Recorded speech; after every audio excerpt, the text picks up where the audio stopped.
All right. Hey, everybody. Welcome back to a Not Normal Friday edition. I am super stoked about tonight because you guys know that I love warriors, and I've had many on my channel who have taken on, medical systems and education systems and all kinds of things. And tonight we have UFC world champion, UFC Hall of Famer, but probably more important, soil saver, Pat Miletich. Pat, welcome. Thank you, Tag. I appreciate it, buddy. Great to be associated with you. Yeah, amen. Pat and I both serve on the Earth Council together, and I'm so intrigued by the Earth Council because it's full of warriors, and there's so many people doing so many great work. And I know I'm pretty sure almost everybody in here will know who you are, but I think it's important to understand how we got to soil. But I know there's a backstory. So can you tell us kind of your backstory a little bit? Yeah, I'd love to. Grew up in Iowa, in a community called Bettendorf, Iowa, eastern Iowa, right on the Mississippi River. Agriculture, blue collar town, kind of a conveyor belt into D1 athletics around the country. And idolized all the guys that were older than me coming up in that community. I mean, there were a lot of really amazing athletes come out of that area, Davenport, Bettendorf, both. But my problem is that I couldn't breathe my whole childhood. I had respiratory illness and was good at wrestling and I was good at football, but I just couldn't get to the pinnacle, I guess is the best way to look at it. And so at about 19, 20 years of age, I was getting ready to turn professional in kickboxing. I had left college early to take care of my mother who had heart problems and decided I was going to start winning money in prize fights to maybe pay some bills in bigger chunks, I guess. Well, I was working 3 jobs at the same time, pouring concrete and doing some other stuff. So I was not necessarily enjoying that. I was just doing what I had to do to get things done. But so anyway, did a lot of research, figured things out. And after many months of research, I finally started on the protocol that I figured out for myself. And it only took about 10 days for me to notice a drastic change and a complete different level of breathing for me. So what I tell people all the time is that it felt like my entire life breathing through a straw full of mucus and suffocating turned into breathing through a giant crystal clear PVC tubing. And all of a sudden there were no restrictions on what I could do. It was incredible level of freedom for me after a lifetime of not being able to breathe. And that, of course, allowed me to win and hold the UFC title for 3.5 years and then use a lot of those same inputs and more for athletes because I figured if it could turn me into someone that was capable of doing incredible things athletically and endurance wise, I could only imagine what it would do to guys that weren't hindered by illness. And it proved to be true. So it assisted a lot of people of entering into and being very successful in. But what 95 athletes in televised pay-per-view careers and 12 world champions. And so it was a great realization and a turn for me that changed my life and allowed me to end up working with even a lot of law enforcement, military, special forces, and get into TV broadcasting, of course. And so it's just changed the trajectory of my life just by doing the work. Yeah. So do you still do anything with the UFC? You still coach? Do you still train? Do you still do commentary? Do Well, you do I that? mean, I would rather work with a military group or a group of law enforcement or beginners even. I would rather work with a big room full of 5-year-olds, than professional athletes. I dealt with them for many, many years and I loved it. But it's you're burning the candle at both ends, in that role. And so, I just prefer to do it with people that, they just, for law enforcement guys, I've had people come to me and military folks just say, do you remember me? And I don't always remember them, of course, unfortunately. And they say, you taught me back in this year, and I just want to let you know that this is the situation that I found myself in, and I probably survived because of what you taught me. And so, just little things like that, make a big difference for me, and that's the important part. Yeah. So you just decided one day that you were done with it. You were going to retire. Was there anything more to it than that, or just? Well, I really wanted to spend time with my daughters, and I had the law enforcement military training company. I had affiliate schools all over the country, and running, doing my best to run my gym, doing seminars, doing broadcasting. I was doing everything. So I was never seeing my children. They were very young at the time. And for about 3 years, really was struggling, because it's like that balance of, I want to make a bunch of money, take care of my kids, give them the things I never had, but I'm not seeing them and I'm not happy about that, Yeah. and I want to spend time with them. So I just, I did a broadcast because at the time I was working for Showtime Sports, ESPN, and Mark Cuban's network, Access TV, all three of them. And we did Brian Stan, who's a Silver Star recipient, Marine Corps. Mm-hmm. He graduated from the Naval Academy. Amazing individual, amazing guy. Love the guy. He and I did a show together for ESPN, and we got in the car service to go back to the airport. And it was the last show before the holidays tag. Mm-hmm. And I was really looking forward to spending 2 weeks with my kids, down in Florida. And so we got in the car and I got on the phone and I was talking to my kids. I said, Dad will be home tonight. I'll see you in the morning. I'm looking forward to having breakfast with you. And my little girls and I hung up. Brian Stan looked at me. And you got to remember, this is 3 years of me kind of in misery, wanted to break away from coaching. I had to push it off my plate. And he looked at me and he goes, That's awesome. He goes, I have 2 daughters as well. And he said, and when I was in the middle of combat, every single time I would wonder what the meaning of life was. And he said, finally, I came to the understanding that the greatest thing that a man can ever do is raise his kids the right way, get them off on the right foot. And I looked away from him. It was kind of an emotional moment for me. So I Mm-hmm. looked out the car window and I thought, holy, it was like God was speaking to me. And so I got back home. The next morning, I made a call to all the guys and said, Meet me at the gym. I've got an announcement. So the team gathered, and I said, I'm done. Find new gyms.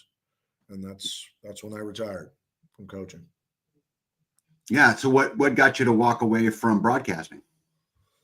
Uh, you know, Broadcasting is an interesting bird. You're working with a lot of great people. It's a very, I don't know how to put it.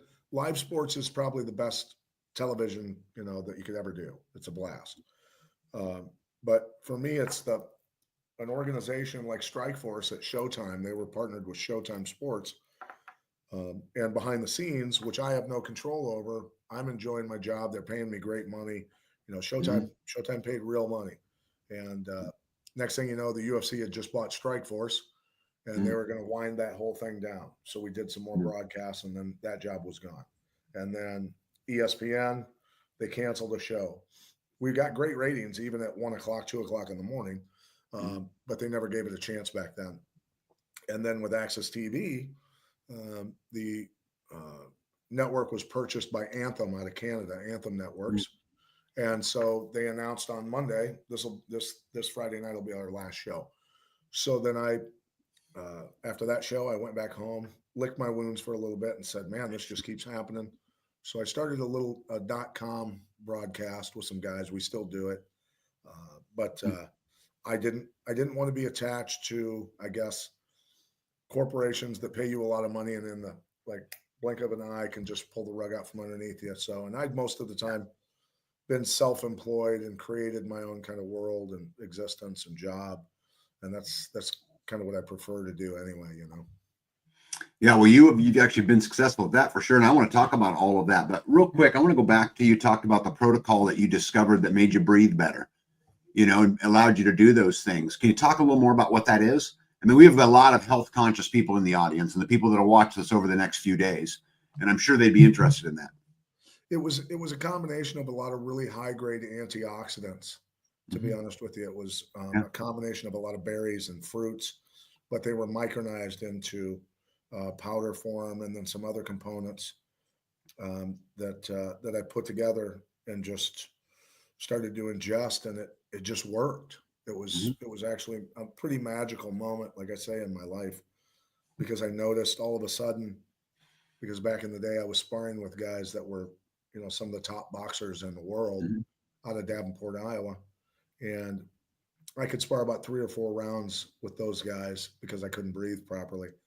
And I thought, I better figure this out or I'm going to end up getting hurt because I'm going to be too tired to do anything. So after I figured it out, I went back, sparred, I think it was about 10 or 12 rounds with Michael Nunn, who was the best pound for pound boxer in the world at the time. Mm-hmm. And he looked at me after we got done sparring. He goes, "What happened to you?"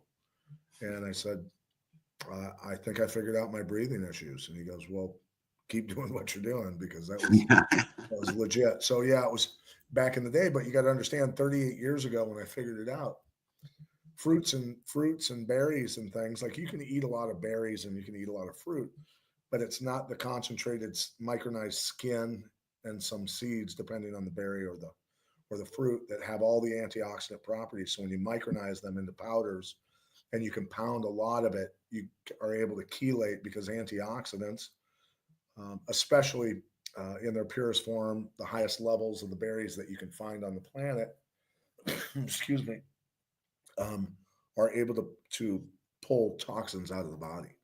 Mm.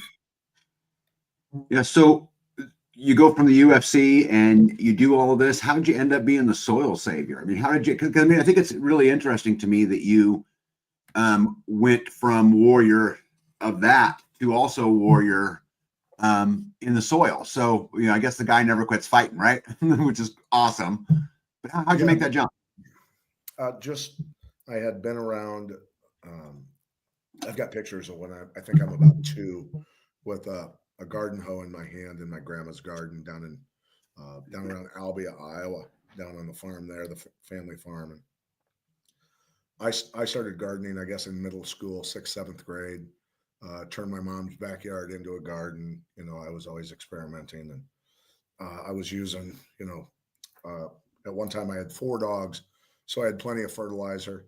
You know, I was constantly experimenting, things like that. So I was always into it, and my family members from both sides were from the ag world.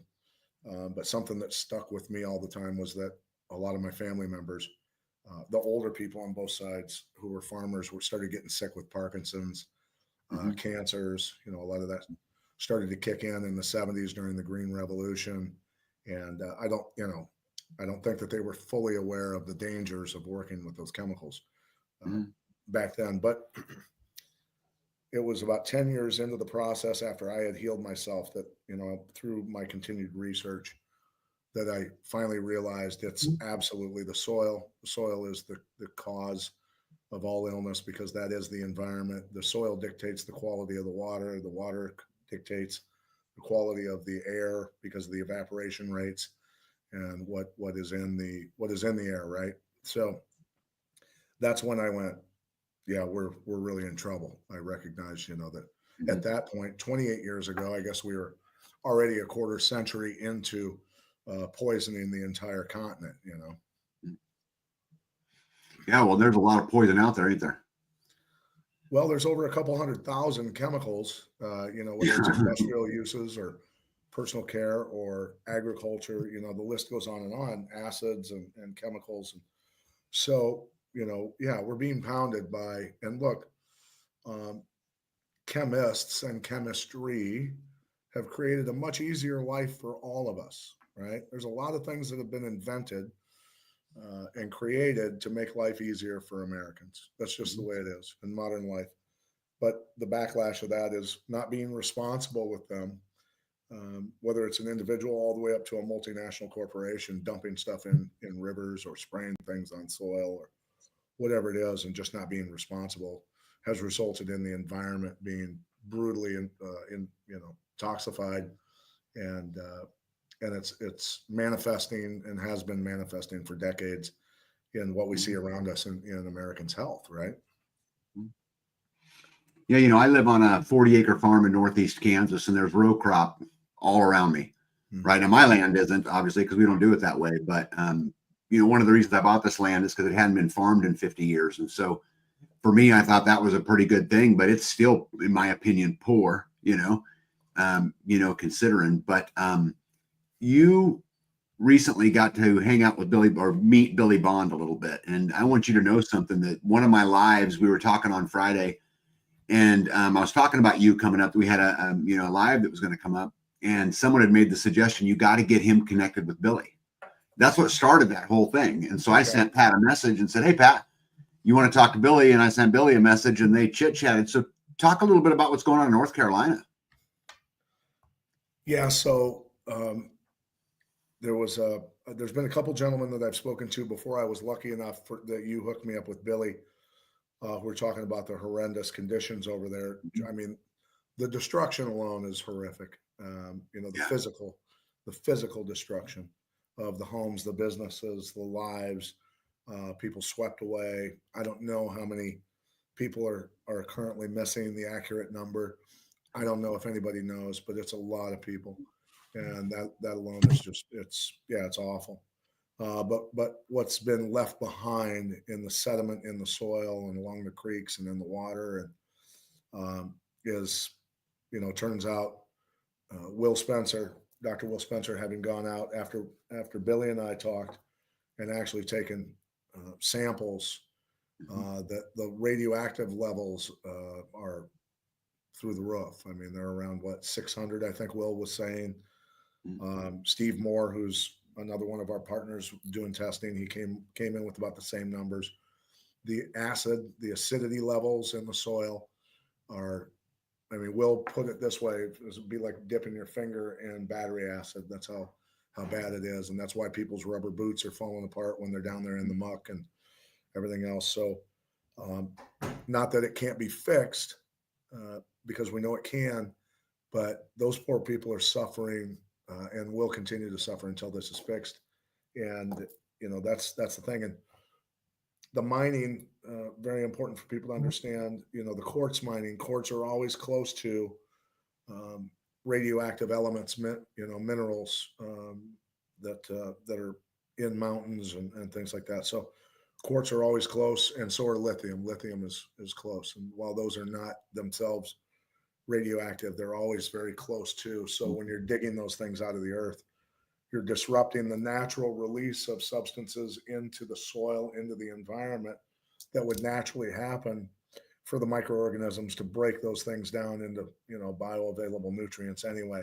But when you have a massive dump of them from the mining, and then you have a wall of water come through there that was so, it was biblical. What went through and probably washed a lot of the mines out. There's pictures of radioactive barrels. There's all kinds of stuff in that region. So it's a bad deal. It's a very, very bad deal. And I for the people that work for the mines, there's got to be hazard pay in that one, because it's bad. It's bad. Yeah. And so what do they do about it? Let me ask it differently. Let's suppose that they would put full attention on it. How long would it take to be healthy again? Obviously it depends on the toxicity levels, how deep it goes into the soil. A lot of it, they say, is, surface level right now. The power of the water going through there, it scraped a lot of stuff out of there, but it's still, a lot of it settled in there. So, we know that things like glyphosate and synthetics and PFAS and, what they call forever chemicals can be remediated or transmuted in a matter of months. It is the same with radioactive elements. It's just a matter of how much of the toxic chemicals and radioactive elements are on the soil and in the soil. That dictates the level of microorganisms an army that you have to send out after that, which then also that army needs food, right? And while those microorganisms will eat, the uraniums and the synthetic chemicals and the metals, they also need other food. And so it's mixes. Steve Moore and Doc Will, based on what they're seeing and the numbers, they're going to mix the things that they need to that level to turn it loose in helicopters, in spray rigs, crop dusters, whatever tools we need to get it done, we could get it done. Yeah, I've talked to Billy maybe every other week since it happened, and I can tell the stress in his voice. This has impacted a lot. He lives in Nashville, as you know, and so this has impacted a lot of people, and it's a shame. I hope that they can get you guys deployed down there and get some of that land fixed. Yeah, in my conversations with Billy about the folks that live in Asheville, there's, you know, somehow I have no idea, Tag, maybe you can figure this out, but psychologically, sociology, wish I would have paid a lot more attention in those classes when I was younger. But the programming, by the powers that be to be able to politicize whether it's human health, environmental health, and the means to get that done, um, it's bizarre. It's Mhm. like we're living in one giant insane asylum when there's very clear cut answers. There's people that have been doing this for decades, and it's like the carbon sequester type stuff. Carbon sequestering is important. The microorganisms ingesting heavy metals and synthetics, stripping oxygen molecules off and placing carbon on. That's what real carbon sequestration is. It's conversion to carbon-based elements that are beneficial to the environment. It's not Bill Gates spending tens of millions of dollars to have a forest cut down and a hole dug and trees buried in the ground, Mhm. right? That's the level of I can only imagine what Gates sitting at home laughing when they're releasing those those articles into the world, and people reading that, and him thinking, "Man, I love messing with human beings." You know what I mean? So, Yeah, yeah, yeah, why do you the suppose he problem is bought up our all that land? politics. Why do you What's suppose he bought up all that land, all the farmland? some of the largest aquifers in the world sit Mm. directly below that Water. land, right? So that Yeah, water is, yeah, it's. But you know what? The land technically does not belong to him. It does not belong to anyone. yeah, it belongs to our children, and so yeah. that's really what this comes down to. Yeah, interesting. Well, let's talk about heavy metals a little bit. I know this is something you're super passionate about. So how big a problem is heavy metals? When I started back again 38 years ago and figured myself out, I did not have a massive detox, withdraw, go through flu-like symptoms, things like that. And I was very sick for a lot of years, my entire childhood. I think I had a little bit of diarrhea, some stuff like that, but Mhm. it wasn't brutal. And nowadays, we're seeing people that do detoxes, depending on the quality of the detox, Mhm. will have flu-like symptoms and feel like crap for 4 or 5 days, things like that. So um, that tells me, and just because we're looking at the soil, the numbers Mhm. of the metals in the soil and the chemicals, we can see those numbers going up each Mhm. year, Mhm. pretty dramatically, especially right now, incrementally going up. And so, um, yeah, I mean, you think about aluminum, you think about lead, you think about arsenic, you think about all these components. Any metal in a heavy form, oxygen bonded, is going to be detrimental to human health. Uh, but yet, even arsenic and aluminum and lead, are essential nutrients when they're in a carbon bonded form. And most Americans don't know that because Mhm. the education system, of course, is not going to tell you. They only have, even some of the most educated chemists, the vast majority of chemists, for instance, and agronomists, don't know the difference between a heavy metal, a colloid mineral, and how one becomes the other. They don't Mhm. understand it. So they never receive that education. So I've been laughed at many times when I talk about things like that. And then I have to explain to them how that happens. And then they start to want to do research after that. So, Well, I think everyone's heard of colloidal silver, right? And specifically this audience, right? There's a lot of people who probably use it a lot, but prior to meeting you, I had never heard of colloidal anything else. yeah. So the colloidal metals, the coppers and the silvers, for instance, are through electrolysis. Mm-hmm.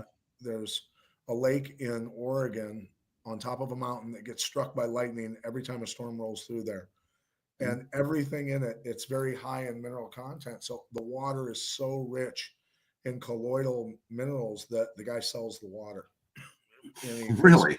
and he makes a lot of money off of it. So that's colloidal through voltage, right? Okay.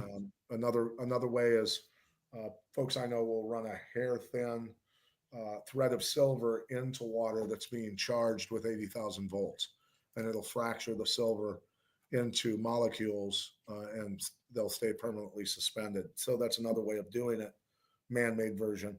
but colloidal, not, or Okay. that's colloidal. Colloid is when Okay. microorganisms have ingested and converted through natural Oh, okay. means. Yeah.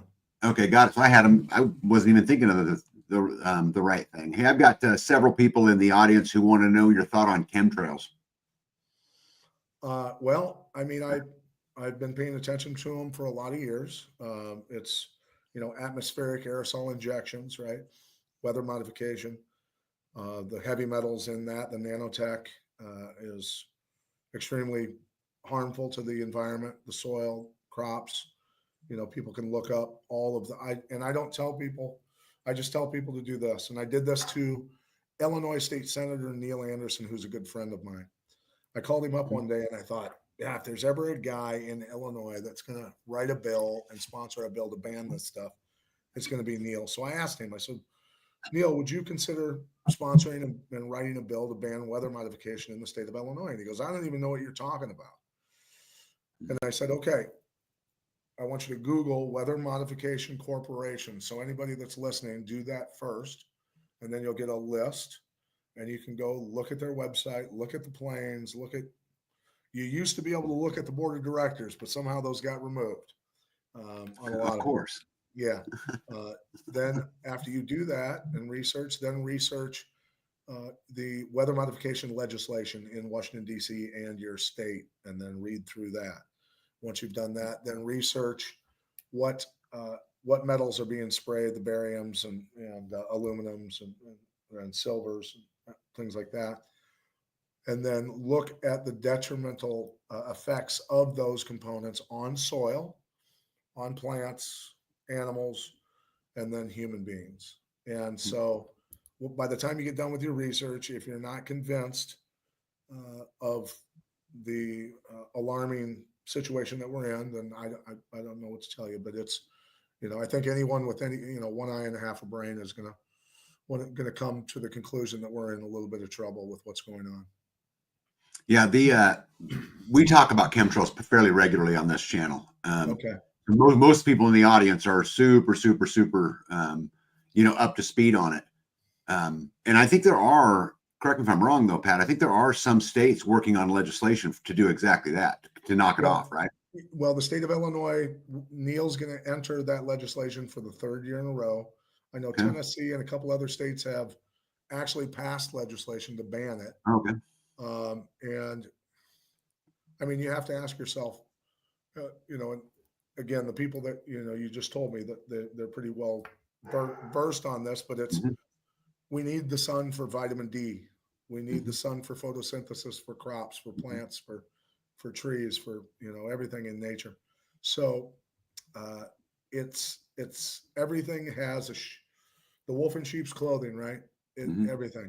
It's incredible, the bait and switch that goes on with the media and the masses.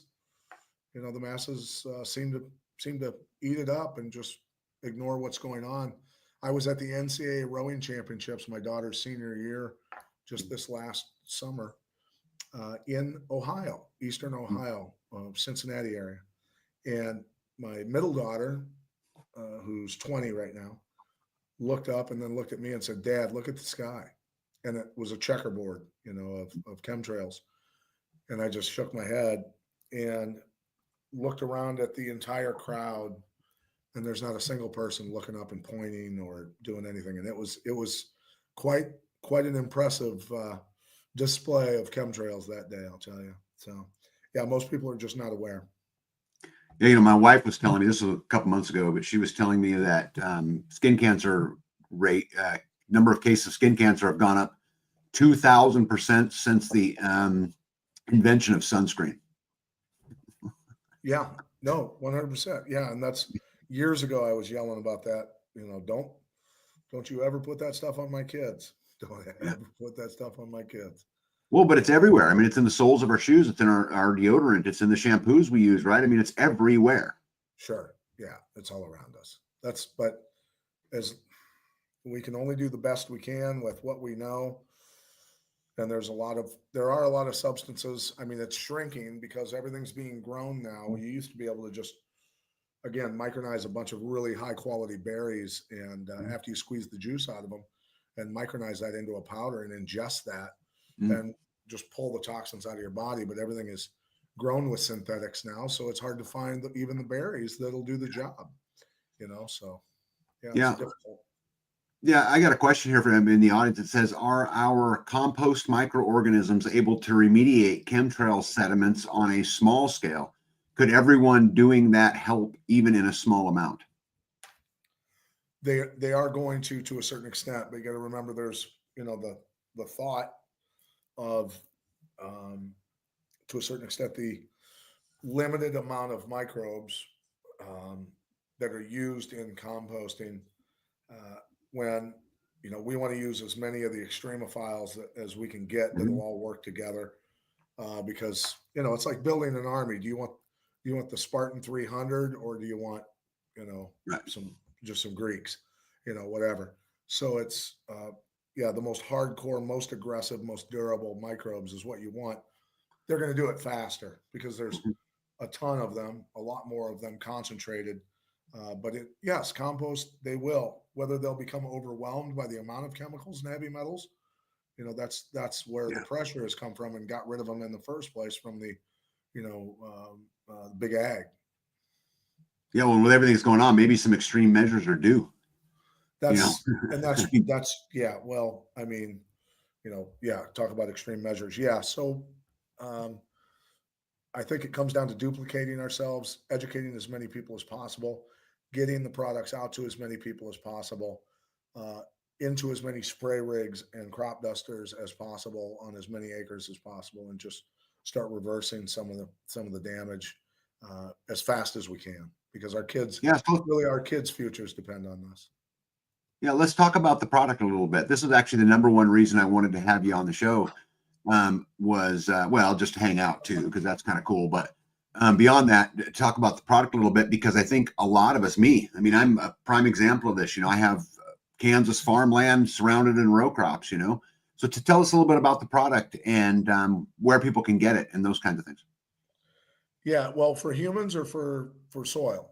Soil is what I was talking about, but let's do both one at a Okay. time. If people wanted to order the products for humans, they could just go to mineralking.life and order the products there. There's a human regeneration kit for cellular health, DNA repair, gut health, of course, nervous system dysfunction.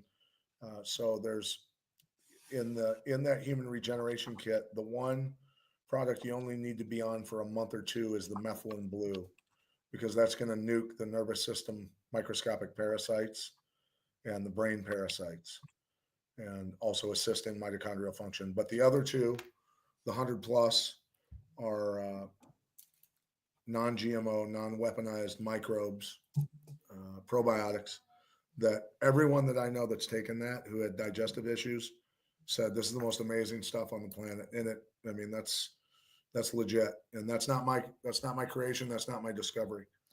Yeah. That's Doc Will Spencer and Steve Moore. But Now, what was that website again? Soil King. I was typing it in. no, sorry, Mineral King. Mineral King. Sorry. Dot life. Yeah, and then the fulvic humic acid capsules that will, fulvic humic acids in general, run of the mill fulvic humic acids are going to increase oxygen levels in the cells, which is very important. They're going to feed the mitochondria the fuel that they need to generate cellular energy. They're going to repair DNA because there's a massive amount of antioxidant properties in fulvic humic acids, which are like Shilajits. But Mm-hmm. this would be like Shilajits. This would be the Godzilla of Shilajits. Let's put it that way. So it comes from the most nutrient-rich peat bog found on the planet. I've put the COA up against a lot of other COAs, trying to find something better, because if we can find something better, we'll use it. And we Mm-hmm. have not been able to do that. And I've handed it off to a lot of people to do research, experimentation, to search for anything better that they can find, and they haven't been able to in the ag industry or human health or livestock. They haven't been able to. But that will then bind with, because it's carbon based, of course, will bind with heavy metals and synthetics as well, and pull those out. And the chelation rate of that fulvic humic acid chelates faster than any substance I've ever seen. My wife is this little 5'5" beautiful little thing, and she has had stomach pains her whole life.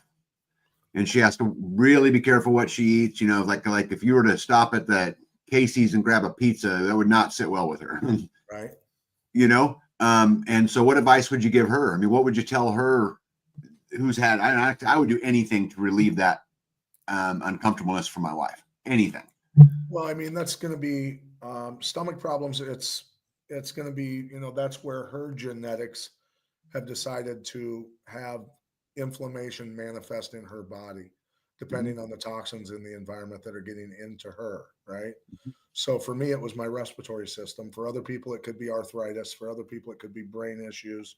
It just depends on that's where genetics come in, when we talk about, all the CRISPR tech or any of the other stuff that's going on with gene therapy research to cure quote unquote diseases.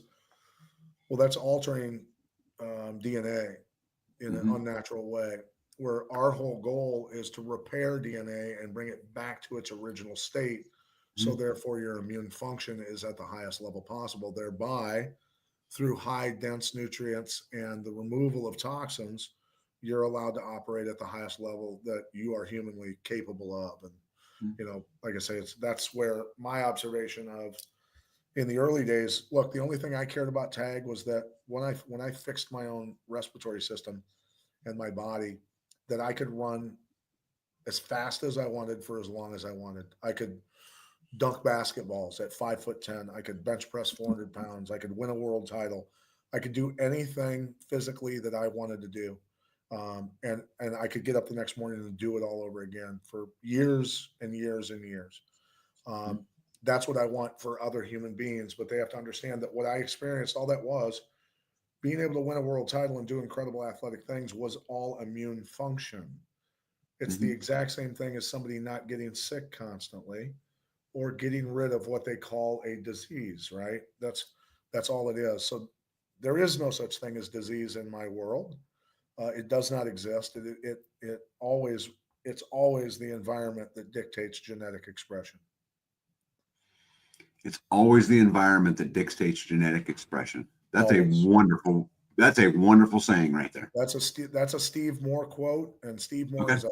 you'll eventually meet Steve, and you're gonna love Steve because Steve is a no BS kind of guy. Yeah. So when people ask him when he's gonna do a job for somebody, fixing soil, for instance, could be an oil spill, could be whatever. And this is what he says to people because people always ask him, "Do you think this is going to work?" And he looks at them and says, "How do you think I get paid?" Hey, Love Runs Rampant says, referring to your products, do the products detox and give your body the things to make the toxin water soluble to get them out of our bodies? Well, it comes down to binding with. And so there's also, to a certain extent, uh, when something is not water soluble, like a synthetic chemical or a heavy metal, your cell doesn't recognize it as such.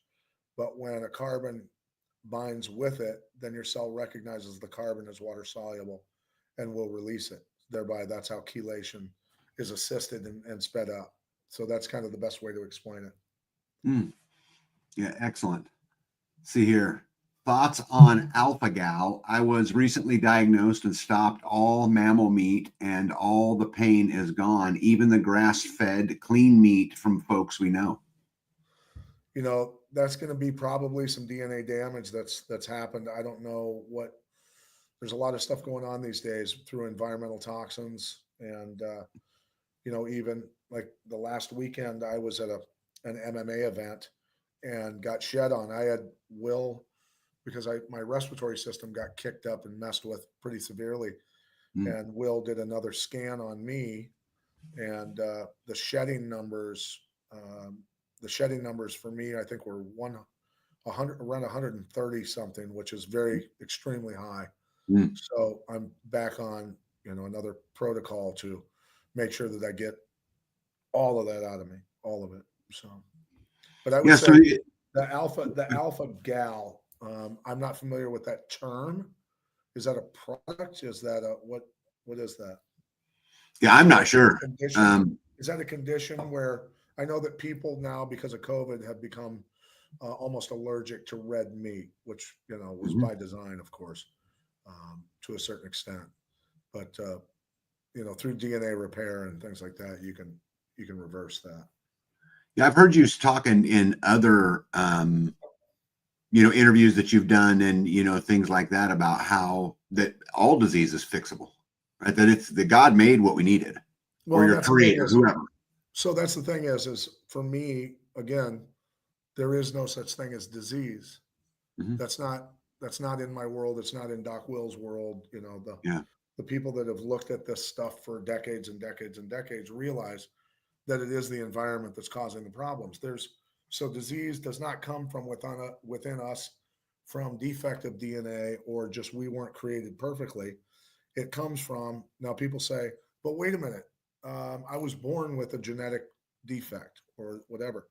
And that's when you realize the umbilical cord testing, there's 250 minimum chemicals and heavy metals in the umbilical cord, every umbilical cord. That's minimum. And that's only when they test for a certain number of 100, 400 chemicals and heavy metals. So they're not testing for the 200, 200,000 or whatever there is. So the point is that when you're born with genetic issues, um, Marfan's, sickle cell, all these things, because the baby is the detox pathway for the mother, and all the toxins from the mother are being dumped into the fetus, thereby damaging the DNA. Yeah, Jen says alpha gal is a sugar in mammals, and my body evidently can't process it. I'm clean, no pokey. Okay. Yeah, so there's something going on with it's got to be it's always going to be, that reverts me back to a DNA, Mhm. damage and things like that. So, Yeah. that I would get a scan from Will. Mhm. You can do that. If you go to Mineral King as well, we can put you in contact with Will's office, and Will can run a scan on you, and he can go all the way down to the DNA damage and let you know and put a protocol together for you to. I can't make any promises on anything, but I can tell you I've seen some pretty wild stuff happen over my last 38 years of life.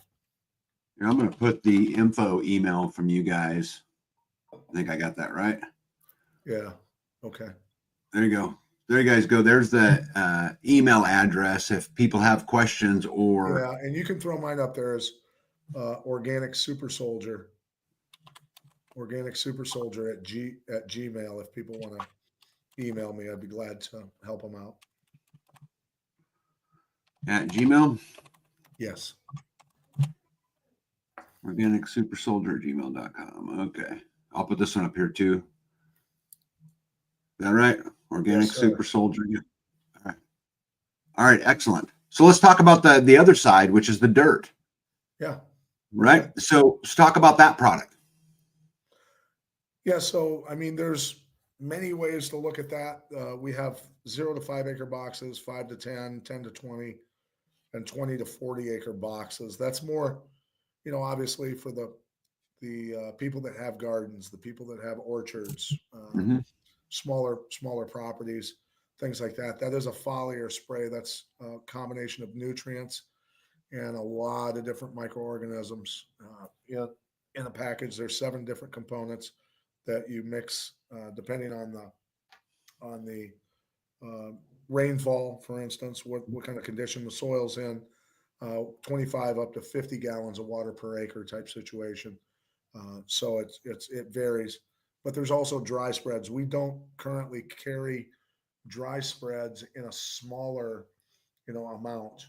Mm-hmm. 1 ton totes are the smallest that those come in for, big ag stuff and things like that. But people can order. They can contact me through that website or that email as well to order those boxes for foliar spray, and that contains the microorganisms that are able to convert, the bad stuff into good stuff, into plant food, so to speak, right?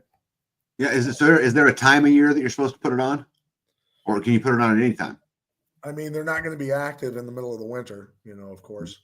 But the soil temperature, ideally, I'd like to be 60 degrees Mm-hmm. and then on up, because a lot of those microorganisms will survive all the way up to 240 degrees Fahrenheit. So they're Yeah. they're very durable. So do people need to take a soils test first or anything like that? I mean, if they want to prove to themselves that it's working, yeah, Mhm. absolutely. If they want to, but you can treat your compost with it if you want to improve your compost and break your compost down a lot faster, Mhm. and give those uh, microorganisms a lot more nooks and crannies to live Mhm. in and stuff before you put them down. Absolutely, that's awesome to do. Yeah, I'd like to just put it on all 40 acres that I have. It's I've got a great ground for about 6 inches or 8 inches. After that, it's not so good. So, do you have a spreader? Do you have a spreader and a spray rig? Oh yeah, oh yeah, Okay. So yeah, I mean, when I'm down there, I'll have to bring some product with me, and we'll freaking get to work. yeah, yeah. We can make that happen. Hey, Nito's had a question for you here. Okay. And he had actually asked me on my last live to remind you to ask you this, which I would have totally forgot. I'm glad he reminded me of it. But he was talking about because he lives in Nevada, about transitioning, desert sand into productive soil. Yeah, I mean, you can do that. Jim Gale proved that. You can just Yeah. throw down a lot of mulch and treat it with the right nutrition and the right bugs, the biology, and just start planting, man, and turn everything loose. Yes, 100%. My good buddy Rico Ciparelli and his wife in Brazil. Incredible. People can look that up, and I can't remember the name of the movie or documentary, mini documentary that they did. Rico was an amazing wrestler for the University of Iowa, a guy that I looked up to a lot. Mhm. And he and his wife in Brazil, in an area that was all sand and impoverished area of Brazil near the jungles, they decided to turn it into a massive agriculture food forest operation years ago. Mhm. And they turned nothing but like 50, 75 acres of sand into a thriving market. They employ the people from the community. These people, literally, when they were interviewed, said, "Look, man, I remember when I was a little kid and we were all starving. Mhm. The fact that they did this and now we have jobs, we have money, we have food, we have a beautiful life just because of this one thing. That one little, 50, 70 acres changed everyone's lives Yeah. in that area. That's how quick things can happen. So look up Rico Ciparelli, and it was a food forest in Brazil. Incredible story though. Yeah, and Jim Gale, I'll have him on here again before long. And I was told Jim said he was going to come down in May. And I know I've told everybody on the live before, but Pat will be down for the Midwest Preparedness Project.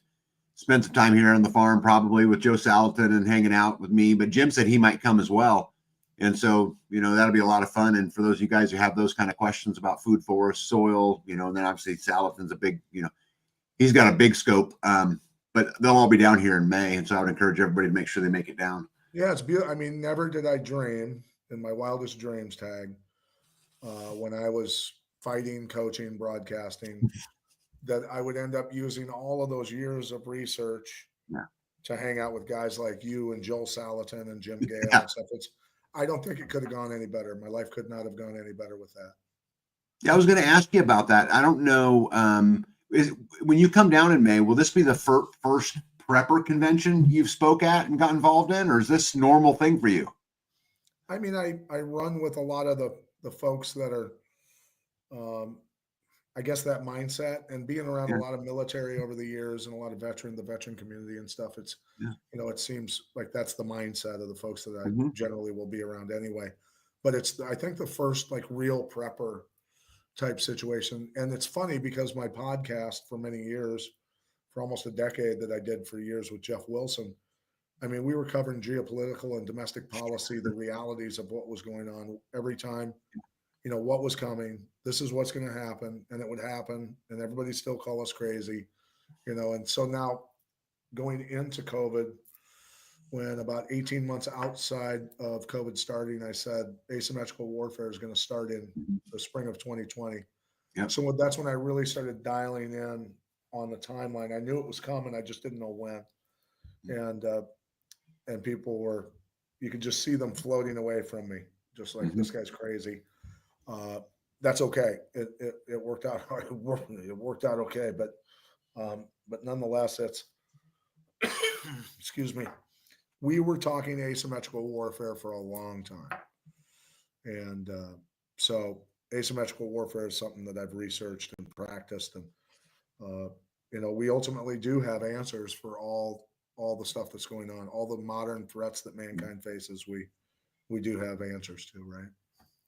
Love Runs Rampant says the powers that be don't want Mineral King page out there. Been loading for 6 minutes. It pulled right up for me. I've got it on my other screen over here. It pulled right up. Just make sure it's mineralking.life. Yep. Just make sure that's the one you go to. But let's see here. Hippocrates Garden says, Pat, someday soon or not, I'll inherit about 900 acres of conventional, precision leveled, irrigated rice land in Arkansas. When I get control, I want to turn it around to grow actual food. That'd be a big project. That would be a lot of fun. I'm down, man. Let's do it. Absolutely. That would be a blast. Yeah.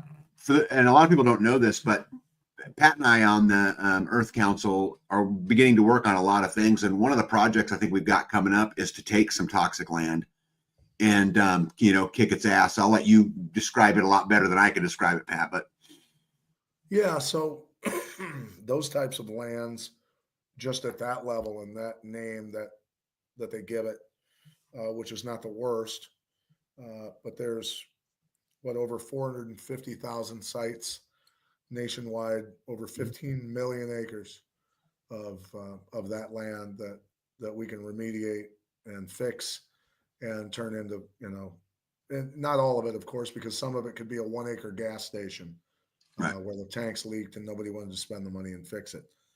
But some of those are, just in Texas alone, 2,500 acres, 4,000 acres, 500 acres, all can be fixed, turned around, and turned into beautiful, nutrient-rich soil, right? Mm-hmm. So that's the goal, is to create communities, miniature communities, almost, if you will, of like the gemstone, the crown jewel of where Americans now want to raise their families, out of the chemicals, out of the bullshit, where you don't expose your kids to that stuff. And because it's like, you got to remember where I came from, that side of the tracks, not this side. And so growing up pretty poor, for me, I end up in a house surrounded by John Deere executives and orthopedic surgeons and neurosurgeons and all these very wealthy people. And I get an email, it's out to everyone. The homeowners association is saying, some of the houses, residents have weeds growing in their yards, and, just reminding everyone that this is, a very upstanding neighborhood, and we need to make sure that everything looks presentable. And I'm just abrasive enough to email everybody back and go, I'm really concerned with the level of chemicals and toxins that everybody's spraying in our neighborhood when we all have children. This is not acceptable. And so nobody knew how to take me. There was one guy who was an orthopedic surgeon originally from Afghanistan, who's the most patriotic American human you could imagine, loves freedom more than anybody in the country, practically, because of what he came from. He and I could communicate. He's a cool guy. And he's like, man, don't sweat it, Pat. I'm from Afghanistan, dude. I grew up in a village. We didn't have running water. It's cool, bro. Yeah, I think it's great. So the Earth Council, we're going to take a property and we're going to heal it, and then we're going to install food forests, and we're going to put buildings up, and we're going to create these little towns out of these. And there was a name they used for it, brown something. What do they call those sites? Brownfield sites. Brownfield sites, yeah. And so we're going to go through this process. And Pat, I have to tell you, I'm honored that you're the tip of the spear, right? Because it all begins with you. It all begins with the dirt, right? It all begins with getting that right first. Well, you know what? I'm really blessed. I'm very grateful. Number one, that I was able to interview Will on my show years ago, a couple of years back at least. And then we crossed paths. I thought it was 5 weeks, but actually it was 6 weeks in his 40-foot RV. The first time we ever met, he drove through my town in Iowa. I jumped in his RV with a suitcase, And we rode together for meetings with indigenous leaders, with agriculture leaders, Mhm. all the way across the country Yeah. and back. And we spent a lot of time together, and just that's how everything got started. And we realized, we speak the same language. We've had similar experiences of being sick our entire childhood, and finding those answers opens up something in the brain. I don't know what it does, but it makes you realize that all things are possible, right? Through nature, through the power of Mhm. the creator. Yeah, well, I think it's we're all electrical beings, right?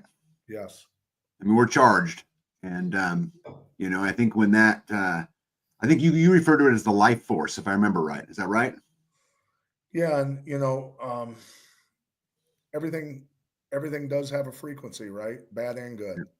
Yeah. Yeah. And we are either a collection of toxins, heavy metals, Mhm. synthetics, and we are an antenna for the wrong frequencies, the Mhm. AM, the FM, the radar, the 5G, and on up. Or we have carbon bonded 90 plus nutrients that are as close to possible as that in our bodies with the right biology, and we are the antenna for the Schumann resonance, the 7.83, because the Earth is just one big battery. And so that's the thing is I look at things as uh, you know supplement people, formulators, all these different types of experts, and I'd go, no, listen, man, this is this is soil, this is how you do it, this is livestock, this is like it's all the same thing, and they were confused, and they're like, dude, you can't do that. That's not how this works. And I was just perplexed that nobody was seeing what the hell I was saying. And then I guess I always have to condense and simplify things so that I can get my message across to people. And I finally got down to this. Listen, the earth is just one big organism. We're just bugs crawling around on it, bro. We need the exact same thing. That's it. It's like the nutrients that are in the soil Mhm. have to be in the plants, and that has to be in the bugs and the fish and the animals and us. We're just one big organism. Get it through your thick skull. It's Yeah. not supplements that work for humans and supplements that work for animals. That's not how it works. Yeah. Yeah. It's It's all not. interconnected. It's all connected. It is. We are the earth. We are the soil. So the soil has to be healed so that we Yeah. can heal, right? Yeah. And we can look. We can combat all of that, and we can get rid of all the garbage that's in us and put good stuff in us, Mhm. and get our health where it's supposed to be. But we have to combat them every single day. But if we were all successful in doing what we want to do, excuse me, which is heal all the soil, I wouldn't have a job. Yeah. There wouldn't be a need for supplements or any of this unless it was an accidental stumbling into a mine full of heavy metals and somebody got toxic, right? Yeah. But if we didn't have a corrupt government and we didn't have people who were greedy, and if we didn't have tyranny at those kinds of levels, you might be out of a job. But I don't think that's going to end anytime soon, Pat. So I think you're safe, brother. Well, I think it comes down to a massive lack of education at the Yeah. university level. Yeah. Because our politicians depend on experts that are miseducated. I mean, it's systemic all the way through, and so that's okay though, because everybody inherently is good. They Mhm. just need an awakening, and sometimes that can be very painful for people to awaken. People are in fear. Mhm. The world is run on fear, right? Mhm. But when you provide solutions, you Mhm. remove the fear, and you give people knowledge, and you give them power. And then the Mhm. people say, you know what, we're just not going to listen to you anymore because you actually have proven you don't know what the solutions are. Mhm. Yeah. You've made things worse continuously with your solutions, whether it's just make things worse, steal freedom, whatever it is. Mhm. We're just not going to listen to that anymore. We're going to go ahead and solve the problems. That's how I've kind of always operated. And it's just like Yeah. the uh, martial arts world, right? The martial arts world, the karate guy, you got to do it his way, and then the kung fu guy, you got to do it his way, and the kickboxer, you got to do it his way. And I looked and went, I, I mean, I want to be good at everything. I don't want to be so connected to wrestling or boxing or Mhm. anything like a religion. I want to think outside the box. I want to incorporate as many tools as I can, have the biggest toolbox possible, and throw out what doesn't work in each one of those arts for a real world situation scenario. And that's I think formulated a lot of my way of thinking about everything, around me. Solutions. It's what's going to work best. Period. Yeah. Hey, a buddy of mine, Matt, who's in here, said, I own a share farm in southeast Iowa and could use remediation, currently subject to conventional methods. Well, Matt, organicsupersoldier@gmail.com. Reach out to Pat and let's see if we can get you on that path. That would be awesome, because southeast Iowa, that's a little bit just east of where. So my family's all from Albia, Ottumwa, Lavilla, Sigourney, south central Iowa. So I love that. I love that area. I'll go back there just to be there. Yeah, for sure. Well, it's interesting. I don't want to be a hog of your time. We're at our hour, Pat, but I want to tell you, bud, it's been an honor to work with you. And I love the warrior class. They call them the few, it's just the few. And, it's really cool to be part of it. And it's really cool to be around you. I can't wait to see you in May. We're going to have a good old time. And I'm going to introduce you to our whole gigantic community. And you'll see the whole thing at work, which will be, I think will be super cool. But you got any parting words for everybody? Well, I just say this is that, because of my background and why Will and I communicate and connected so strongly as very sick as children, abused as kids, made it our goal to stop the generational abuse and help as many people as possible. And so for me, when I see kids that are sick, that don't need to be, that's needless, kids suffering, the more people that we can help, the more the health of families, so that children don't have to grow up, sick and in fear and all these things.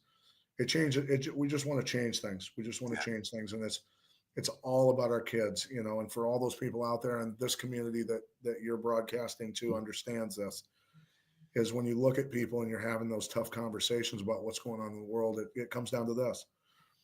Everybody thinks they'd step in front of a gun for their children, but they didn't take the time to research about what's really going on with the toxins in the environment, what's making little Johnny and Susie sick, what's making America obese and destroying our nation from the ground up for decades.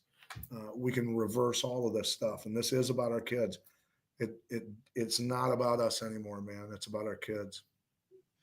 Yeah, I think that's beautiful. And I think we can all learn a whole lot from you, Pat. And I appreciate it. I appreciate your roundness too. I had on my list tonight, we didn't get to it, but I had my list tonight to talk about banking, the vaccines, and the education system.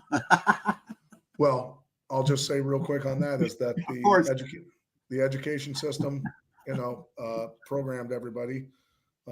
The bankers were allowed plausible deniability to print trillions of dollars after everybody locked themselves in their houses and closed their businesses. Yeah. We knew this was all coming. We knew it was all coming. It's like a speak and spell book when you know what the goal is, right? The steps to get there for the bad guys. So all you got to do is just say no, man. That's what I've done the whole time, is just say no. Yeah, no is a complete sentence, they say. It is. It is. It is. The end of the conversation, right? Yep. Amen to that. Well, hey, everybody, go out there and look up mineralking.life. Don't forget, you can reach out to Pat at organicsupersoldier@gmail.com, and let's heal your soil, my soil, and the world's soil, and maybe together we can leave our world a better place, huh?